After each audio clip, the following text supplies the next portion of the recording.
69 anyos nga babaye sa Tabuc Suba, Jaro, pinakauna nga napatay sa dengue sa Iloilo City sini nga tuig. Samtang pila ka banwa sa Iloilo province, nalab-ot na ang alert and epidemic threshold sa dengue cases. Si Kim Salinas nakatuto. Hulyo 3 ang naglain ng pamatsyag sang 69 anyos nga si Melba Buenaventura sang Tabuc Suba, Jaro. Hulyo 7, gindala sa ospital sang inian nag-yellowish. Pagka Domingo, natingala ko nga itong nag-yellowish na sa. Tapos ang magkaon sa isa na lang kakutsara, tapos maginom sa tubig, wala na natulon. Si Lola Melba ang labing unang napatay bangod sang dengue sa Iloilo City. Nakitaan pag ini sang komplikasyon sang leptospirosis kag sakit sa kidney. Pagpatay sang bana sa biktima sa nagabarang nga tubig sa ila palibot ang posible ginhalinan sang lamok nga carrier sang dengue. Nakitid ang drainage gamay. So sa amon niya sa sulod ya, waya way ko ya.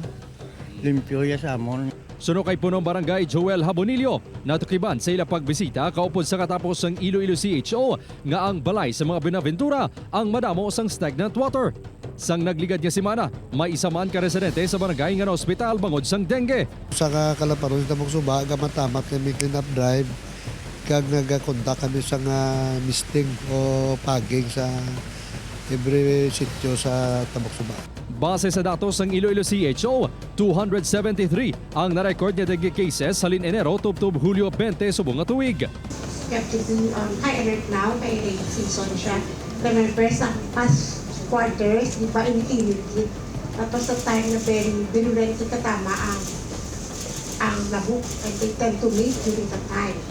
Sa pila ka banwa sa probinsya sang Iloilo, nalabot na ang alert and epidemic threshold sa dengue cases suno sa Iloilo PHO. 31 na ka banwa sa probinsya ang may dengue cases.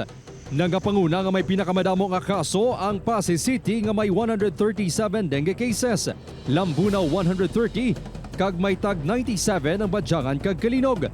Kabug-usan nga 2,053 na ang kaso sang dengue sang Iloilo Province, kag 5 diri ang napatay. May mga banwa nakita nga nakalabot na sa alert kag epidemic threshold. No, may mga pila nakita ka mga municipalities. Kag sa isa lang kasimana, imagine ka 348 new cases na. Upod Caramel Porquia, Kim Salinas. 1 Western Visayas.